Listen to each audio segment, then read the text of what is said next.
ಮೈಸೂರಿನಲ್ಲಿ ಜೋರಾಯಿತು ಫ್ಲೆಕ್ಸ್ ರಾಜಕೀಯ. HDD ಕುಟುಂಬದ ವಿರುದ್ಧ ಕಾಂಗ್ರೆಸ್ ಫ್ಲೆಕ್ಸ್ ರಾಜಕೀಯ ಶುರು ಮಾಡಿಕೊಂಡಿರೋದು. ಮೆಟ್ರೋಪಾಲ್ ವೃತ್ತದಲ್ಲಿ ಅಳವಡಿಸಿದಂಥ ಫ್ಲೆಕ್ಸ್ ವಿವಾದಿತ ಫ್ಲೆಕ್ಸ್ ಅದು. ಆ ಫ್ಲೆಕ್ಸ್ ತೆರವಿಗೆ JDS ಇಂದ ಪ್ರತಿಭಟನೆ ಮಾಡಲಾಗಿದೆ. ವಿವಾದಿತ ಫ್ಲೆಕ್ಸ್ ತೆರವಿಗೆ ಮುಂದಾಗಿದ್ದಾರೆ ಸಾರಾ ಮಹೇಶ್ ಹಾಗೂ ಬೆಂಬಲಿಗರು ಖಾಕಿ ವಶಕ್ಕೆ. ಆ ಒಂದು ಫ್ಲೆಕ್ಸ್ ಅನ್ನು ತೆರವು ಮಾಡಿದ್ದಕ್ಕಾಗಿ ಪ್ರತಿಭಟನೆ ಮಾಡಿದ್ದಕ್ಕಾಗಿ ಈಗ ಅವರ ಬೆಂಬಲಿಗರನ್ನ ಖಾಕಿ ವಶಕ್ಕೆ ಪಡೆದುಕೊಳ್ಳಲಾಗಿದೆ. ರಾಜ್ಯ ಸರ್ಕಾರದ ವಿರುದ್ಧ ದಳಪತಿಗಳು ತಮ್ಮ ಕಾಳಗವನ್ನು ಮುಂದುವರೆಸಿದ್ದಾರೆ. ನೋಡಿ, ದೃಶ್ಯದಲ್ಲೂ ಕೂಡ ಗಮನಿಸ್ತಾ ಇದ್ದೀರಿ. ಸಾರಾ ಮಹೇಶ್ ಬೆಂಬಲಿಗರ ಜೊತೆಗೆ ಪೊಲೀಸ್ ಸಿಬ್ಬಂದಿಯ ಜೊತೆಗೆ ಮಾತಿನ ಚಕಮಕಿ ಆಗ್ತಾ ಇದೆ. ಅಲ್ಲಿ ಮೈಸೂರಿನ ಮೆಟ್ರೋಪಾಲ್ ಸರ್ಕಲ್ ಅಂತಿದೆ. ಆ ಸರ್ಕಲ್ ನಿಮ್ಮ ಜನರಿಗೆ ಮಂದಟ್ಟು ಮಾಡಿ ನೀವೇನು ಒಳ್ಳೆ ಕೆಲಸ ಮಾಡಿದ್ದೀರಿ ಅಂತ. ಆಮೇಲೆ ಸನ್ಮಾನ್ಯ ಮುಖ್ಯಮಂತ್ರಿಗಳು ಯಾಕೆ ಈ ಥರ ಈ ಪೊಲೀಸ್ ಇಲಾಖೆ ದಕ್ಷ ಅಧಿಕಾರಿಗಳಾಗಿದ್ದರೆ ನೆನ್ನೆ ಹೇಳಿದ ತಕ್ಷಣ ಇಲ್ಲಿ ಲ್ಯಾಂಡ್ ಆರ್ಡರ್ ಮೇಂಟೈನ್ ಆಗಬೇಕು, ರಿಮೂವ್ ಮಾಡಿ ಅನ್ಬೇಕು. ಯಾರು ಹಾಕಿದ್ದಾರೆ, ನಾಳೆ ನಾವು ಇವರ ನಾಯಕರುಗಳ ಬಗ್ಗೆ ಅವಹೇಳನಕಾರಿ ಪೋಸ್ಟ್ ಹಾಕ್ಬಿಟ್ರೆ ನೀವು ಸಿಗ್ತೀರಾ ಸುಮ್ಮನೆ?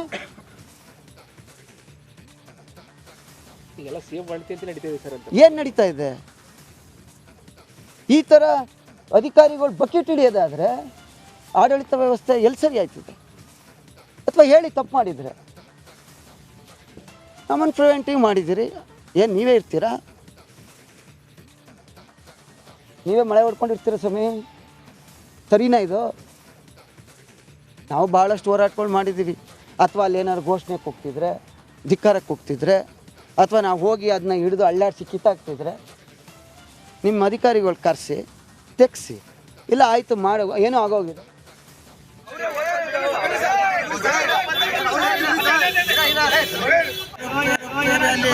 ಹಿಂಗೆ ಮತ್ತೆ ಪ್ರಮೋಷನ್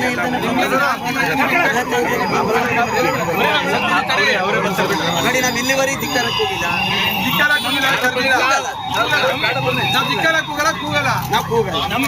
ನೀವು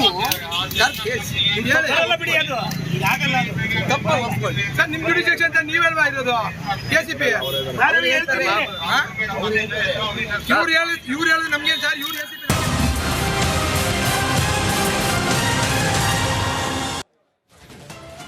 ಒಂದ್ ಕಡೆ ಸರ್ಕಾರದ ವಿರುದ್ಧ ದೋಸ್ತಿ ಪಾದಯಾತ್ರೆ ನಡೀತಾ ಇದೆ. ಅಲ್ಲೆಲ್ಲೋ ಒಂದು ಕಡೆ ಸರ್ಕಾರಕ್ಕೆ ಬಿಸಿ ಮುಟ್ಟಿಸುವಂತ ಕೆಲಸ ಆಗ್ತಾ ಇದೆ. ಈಗ ದೋಸ್ತಿ ಪಾದಯಾತ್ರೆಗೆ ಕಾಂಗ್ರೆಸ್ನಿಂದ ಟಕ್ಕರ್ ಕೊಡುವಂತ ಕೆಲಸ ಮೈಸೂರಿನಲ್ಲಿ.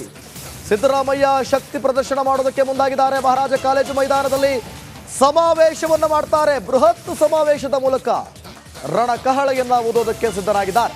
ಸಾಂಸ್ಕೃತಿಕ ನಗರಿಯಿಂದಲೇ ನೇರ ಸಂದೇಶವನ್ನ ಕೊಟ್ಟಿದ್ದಾರೆ. ಕಾಂಗ್ರೆಸ್ನಿಂದ ದೋಸ್ತಿ ವಿರುದ್ಧ ದಾಖಲೆಯನ್ನು ಕೂಡ ರಿಲೀಸ್ ಮಾಡಿದ್ದಾರೆ. ಮೈಸೂರು, ಮಂಡ್ಯ, ಚಾಮರಾಜನಗರದಿಂದ ಜನರ ಆಗಮನ ಆಗುತ್ತೆ. ಸಮಾವೇಶಕ್ಕೆ ಆಗಮಿಸುವಂಥ ಜನರಿಗೆ ಕೂರೋದಕ್ಕೆ ಆಸನ, ಕುಡಿಯೋದಕ್ಕೆ ನೀರು, ಸಮಾವೇಶದ ಭದ್ರತೆಗೆ 4,000 ಪೊಲೀಸ್ ಸಿಬ್ಬಂದಿಯನ್ನು ನಿಯೋಜನೆ ಮಾಡಿಕೊಂಡಿದ್ದಾರೆ. ರಾಜಕೀಯ ಸಮಾವೇಶಕ್ಕೆ ಪೊಲೀಸ್ ಹದ್ದಿನ ಕಣ್ಣಿಟ್ಟಿದೆ. ಭದ್ರತೆಗೆ 4,000ಕ್ಕೂ ಹೆಚ್ಚು ಪೊಲೀಸರನ್ನು ನಿಯೋಜನೆ ಮಾಡಲಾಗಿದೆ. 60ಕ್ಕೂ ಹೆಚ್ಚು KSRP ತುಕಡಿಗಳು, 30ಕ್ಕೂ ಹೆಚ್ಚು DAR ತುಕಡಿಗಳು, ಪೊಲೀಸರಿಗಾಗಿ 700ಕ್ಕೂ ಹೆಚ್ಚು ಬಸ್ ವ್ಯವಸ್ಥೆಯನ್ನು ಕೂಡ ಮಾಡಲಾಗಿದೆ. 400ಕ್ಕೂ ಹೆಚ್ಚು ಬಾಡಿ ಕ್ಯಾಮ್ರಾಗಳು ಬೇರೆ ಇವೆ ಅಂತೆ. 400ಕ್ಕೂ ಹೆಚ್ಚು CCTVಗಳ ಅಳವಡಿಕೆಯನ್ನು ಕೂಡ ಮಾಡಲಾಗಿದೆ ಅಂತ. ಒಟ್ಟು ದೋಸ್ತಿ ಯಾತ್ರೆ ಗಮನಿಸ್ತಾ ಇದ್ದೀರಿ ಯಾವ ರೀತಿ ನಡೀತಾ ಇದೆ ಅಂತ ಹೇಳಿ. ಬೆಂಗಳೂರು ಟು ಮೈಸೂರು ಪಾದಯಾತ್ರೆ ಶ್ರೀರಂಗಪಟ್ಟಣದಲ್ಲಿದ್ದಾರೆ. ಅವರಿಗೆ ಟಕ್ಕರ್ ಕೊಡೋದಕ್ಕೆ ದೋಸ್ತಿ ಮೂಢಾಸ್ತ್ರ, DCM DKಶ ಪ್ರತ್ಯಸ್ತ್ರ. ಈಗ CM ಸಿದ್ದರಾಮಯ್ಯಗೆ ಬೆನ್ನೆಲುಬಾಗಿದ್ದಾರೆ DK ಶಿವಕುಮಾರ್. ಪರವಾಗಿಲ್ವೇ? ಸಿದ್ದರಾಮಯ್ಯ ಅವರಿಗೆ ನಾನೇ ಬಂಡೆ ನಾನೇ ಬಲ ಅಂತಿದ್ದಾರೆ. ನಾನು ಎಲ್ಲ ಕಾಲಕ್ಕೂ ಕೂಡ CM ಪರವಾಗಿ ನಿಲ್ತೇನೆ ಅಂತ ಬೇರೆ CM ಪರವೇ ಬ್ಯಾಟ್ ಬೀಸಿದ್ದಾರೆ. CM ಎಮೋಷನಲ್ ಮ್ಯಾನ್, ಮನಸ್ಸಿಗೆ ತೆಗೆದುಕೊಂಡಿದ್ದಾರೆ ಅಂತ. ಏನಾದರೂ ಹಗರಣ ಮಾಡಿದರೆ ಅವರು ಅರಗಿಸಿಕೊಳ್ಳುತ್ತಿದ್ರು. ಹಗರಣ ಮಾಡಿಲ್ಲದ ಕಾರಣ ನೋವಾಗಿರೋದು ಸಹಜ ಅಂತೇಳಿ DK ಶಿವಕುಮಾರ್ CM ಪರ ಬ್ಯಾಟ್ ಬೀಸಿದ್ದಾರೆ. ಏನು ಹೇಳಿದ್ದಾರೆ ನೋಡ. ಅವರು ಏನು ಮಾಡಿ ಪಾಪ, ಅವರು ಒಂಥರ ಪರ್ಸನಲಿ ಎಮೋಷ್ನಲ್ ಮ್ಯಾನ್. ಅವರು 40 ಇಯರ್ಸಿಂದ ಅವ್ರದ್ದೇ ಆದಂಥ ಬದುಕು. ಸುಳ್ಳು ನಿಜ ಇದ್ದಿದ್ರೆ ಬೇಕಾದ್ರೆ ಡೈಜೆಸ್ಟ್ ಮಾಡ್ಕೊಳ್ಳೋರು. ಅವ್ರು ಸುಳ್ಳ ಈ ಥರ ಮಾಡ್ತಾ ಇದ್ದಾರಲ್ಲ ಅಂತ ಅವ್ರಿಗೆ ಮಾನಸಿಕವಾಗಿ ಸ್ವಲ್ಪ ಹಿಂಸೆ ಆಗಿರಬಹುದು. ನಾನಿಲ್ಲ ಅಂತ ನಾನು ಹೇಳೋದಿಲ್ಲ. ಬಟ್ ಇಡೀ ರಾಜ್ಯದ ಒಬ್ಬ ಹಿಂದುಳಿದ, ರಾಷ್ಟ್ರದಲ್ಲೇ ಕಾಂಗ್ರೆಸ್ ಪಕ್ಷ ಒಬ್ಬ 2ನೇ ಸತಿ ಮುಖ್ಯಮಂತ್ರಿಯಾಗಿ ಒಬ್ಬ ಹಿಂದುಳಿದ ವರ್ಗದ ನಾಯಕನ ತೇಜೋವಾದಿಗೆ BJPಯವರು, ಜನತಾದಳವರು ಹೊರಟುಬಿಟ್ರಲ್ಲ, ಅದಕ್ಕೆ ನಾವು ಇವತ್ತು ಇಡೀ ಪಕ್ಷ, ಸರ್ಕಾರ, ಜನರಲ್ ಸೆಕ್ರೆಟರಿ ಬರ್ತಾ ಇದ್ದಾರೆ. ಇಡೀ ನಮ್ಮ ರಾಷ್ಟ್ರೀಯ ಭಾರತೀಯ ಪಕ್ಷ ಕಾಂಗ್ರೆಸ್ ಪಕ್ಷ ಏನಿದೆ, ಮಲ್ಲಿಕಾರ್ಜುನ್ ಖರ್ಗೆ ಅವರ ನೇತೃತ್ವದಲ್ಲಿ, ರಾಹುಲ್ ಗಾಂಧಿ ಅವರ ಮುಖಂಡತ್ವದಲ್ಲಿ, ಸಿದ್ದರಾಮಯ್ಯನವರ ಪರವಾಗಿ ನಾವು ನಿಂತ್ಕೊಂಡಿದ್ದೇವೆ. ಅದಕ್ಕೆ ನನ್ನ ಅಧ್ಯಕ್ಷತೆಯಲ್ಲಿ ಈ ಕಾರ್ಯಕ್ರಮ ಹಾ? ಬಂಡೆನೋ ಬಲನೋ ತೋಳೋ ಏನೋ ನಾನಂತೂ ಅವ್ರ ಪರ ಇದ್ದೀನಿ, ಮುಂದಕ್ಕೂ ಇರ್ತಿದ್ರು. ಆಮೇಲೆ ಅವ್ರಿಗೂ ಏನು ಮಾಡಿ ಪಾಪ ಅವರು ಒಂಥರ ಪರ್ಸನಲಿ ಎಮೋಷ್ನಲ್ ಮ್ಯಾನ್. ಅವರು 40 ಇಯರ್ಸಿಂದ ಅವ್ರದ್ದೇ ಆದಂಥ ಬದುಕು. ಸುಳ್ಳು ನಿಜ ಇದ್ದಿದ್ರೆ ಬೇಕಾದ್ರೆ ಅವ್ರು ಡೈಜೆಸ್ಟ್ ಮಾಡ್ಕೊಳ್ಳೋರು. ಅವ್ರು ಸುಳ್ಳನ್ನ ಈ ಥರ ಮಾಡ್ತಾ ಇದ್ದಾರಲ್ಲ ಅಂತ ಅವ್ರಿಗೆ ಮಾನಸಿಕವಾಗಿ ಸ್ವಲ್ಪ ಹಿಂಸೆ ಆಗಿರಬಹುದು. ನಾನಿಲ್ಲ ಅಂತ ನಾನು ಹೇಳೋದಿಲ್ಲ. ಬಟ್ ನೋಡಿ, ಒಂದು ಸಡನ್ ಅಪ್ಡೇಟ್ ಬರ್ತಾ ಇದೆ. ಬಿಬಿಎಂಪಿ ಕೇಂದ್ರ ಕಚೇರಿಯಲ್ಲಿ ಅಗ್ನಿ ದುರಂತ ಒಂದು ತಪ್ಪಿದೆಯಂತೆ. ಅಡುಗೆ ಮಾಡುವಾಗ ಸಿಲಿಂಡರ್ಗೆ ಬೆಂಕಿ ಹೊತ್ಕೊಂಡಿದೆಯಂತೆ. ಪಾಲಿಕೆ ಆವರಣದ ಆದಿಶಕ್ತಿ ದೇವಾಲಯದ ಬಳಿ ಘಟನೆ ನಡೆದಿದೆ.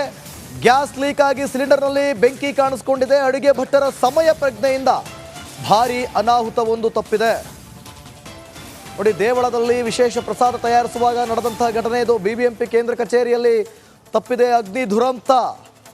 ಅಡಿಗೆ ಮಾಡ್ತಿರುವಂಥ ಸಂದರ್ಭದಲ್ಲಿ ಬೆಂಕಿ ಹೊತ್ಕೊಂಡ್ಬಿಟ್ಟಿದೆ. ತಕ್ಷಣಕ್ಕೆ ಅಡಿಗೆ ಭಟ್ಟರ ಒಂದು ಸಮಯ ಪ್ರಜ್ಞೆ ಇದೆಯಲ್ಲ, ಒಂದು ದೊಡ್ಡ ದುರಂತವೇ ಅದನ್ನು ತಪ್ಪಿಸಿದೆ. ಪ್ರಸಾದವನ್ನು ತಯಾರಿಸುವಾಗ ನಡೆದಂಥ ಘಟನೆ ಇದು. ಸಿಲಿಂಡರ್ಗೆ ಗೋಣಿ ಚೀಲದಿಂದ ಮುಚ್ಚಿ ಬೆಂಕಿ ಹಾರಿಸಿದ್ದಾರೆ ಸಿಬ್ಬಂದಿಗಳು. ನಾಗರ ಪಂಚಮಿ ಹಿನ್ನೆಲೆ ದೇವಸ್ಥಾನದಲ್ಲಿ ನೂರಾರು ಮಂದಿ ಇದ್ದರು. ಅಲ್ಲಿ ಪ್ರಸಾದವನ್ನು ತಯಾರು ಮಾಡಲಾಗ್ತಾ ಇತ್ತು. ಆ ಸಂದರ್ಭದಲ್ಲಿ ಏಕಾಏಕಿ ಸಿಲಿಂಡರ್ ಗ್ಯಾಸ್ಗೆ ಬೆಂಕಿ ಕಾಣಿಸ್ಕೊಂಡಿದೆ. ನಿಮಗೆ ಸಿಲಿಂಡರ್ ಕೊಡುವಂಥ ಅವರು ಕೂಡ ಅದನ್ನು ಯಾವಾಗಲೂ ನಿಮಗೆ ಗೈಡ್ ಮಾಡ್ತಾ ಇರ್ತಾರೆ. ಒಂದು ವೇಳೆ ಈ ರೀತಿ ಬೆಂಕಿ ಹೊತ್ಕೊಂಡು, ನೋಡಿ ದೃಶ್ಯದಲ್ಲಿ ಗಮನಿಸ್ತಾ ಇದ್ದೀರಾ, ಆಘಾತಕಾರಿ ದೃಶ್ಯ. ಈ ರೀತಿಯಾಗಿ ಬೆಂಕಿ ಹೊತ್ಕೊಂಡಿದೆ. ತಕ್ಷಣಕ್ಕೆ ಆ ಒಂದು ಗೋಣಿ ಚೀಲವನ್ನು ಅದರ ಮೇಲೆ ಒತ್ತೋದ್ರಿಂದ ಆ ಬೆಂಕಿ ಆರಿದೆ. ಆ ದೃಶ್ಯಗಳನ್ನು ಕೂಡ ನೀವು ಗಮನಿಸ್ತಾ ಇದ್ದೀರಿ. ಸ್ವಲ್ಪ ಎಡವಟ್ಟಾಗಿದ್ರೂ ಕೂಡ ಅಲ್ಲಿ ದೊಡ್ಡ ದುರಂತವೇ ನಡೆದು ಹೋಗ್ತಾ ಇತ್ತು. ಬಿಬಿಎಂಪಿ ಕೇಂದ್ರ ಕಚೇರಿಯಲ್ಲಿ ನೋಡಿ, ಅದರ ಬೆಂಕಿಯ ಪ್ರಮಾಣ ನೋಡಿ. ಮೊದಲಿಗೆ ಅತಿ ಹೆಚ್ಚಾಗಿ ಬೆಂಕಿ ಕಾಣಿಸ್ಕೊಂಡಿದೆ. ಆ ಬೆಂಕಿಯ ಪ್ರಮಾಣ ದೊಡ್ಡದಾಗಿ ಕಾಣಿಸ್ಕೊಂಡಿದೆ ಸ್ಟಾರ್ಟಿಂಗಲ್ಲಿ.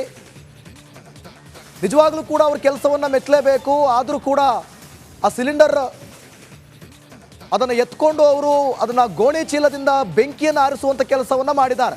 ಈ ಬಗ್ಗೆ ಮತ್ತಷ್ಟು ಮಾಹಿತಿಯನ್ನು ಕೊಡ್ತಾರೆ ನಮ್ಮ ಪ್ರತಿನಿಧಿ ಸವಿತಾ. ಲೈವ್ನಲ್ಲಿ ಜಾಯ್ನ್ ಆಗ್ತಿದ್ದಾರೆ. ಸವಿತಾ, ನಿಜಕ್ಕೂ ಆ ದೃಶ್ಯ ಎಂಥವ್ರಿಗೂ ಕೂಡ ಭಯ ಹುಟ್ಟಿಸುತ್ತೆ. ಆದರೂ ಕೂಡ ಧೈರ್ಯ ಮಾಡಿ ದೊಡ್ಡ ದುರಂತವನ್ನು ತಪ್ಪಿಸಿದ್ದಾರೆ. ಸದ್ಯಕ್ಕೆ ಏನಾಗ್ತಾ ಇದೆ ಮತ್ತಷ್ಟು ಮಾಹಿತಿ ಕೊಡೋದಾದ್ರೆ.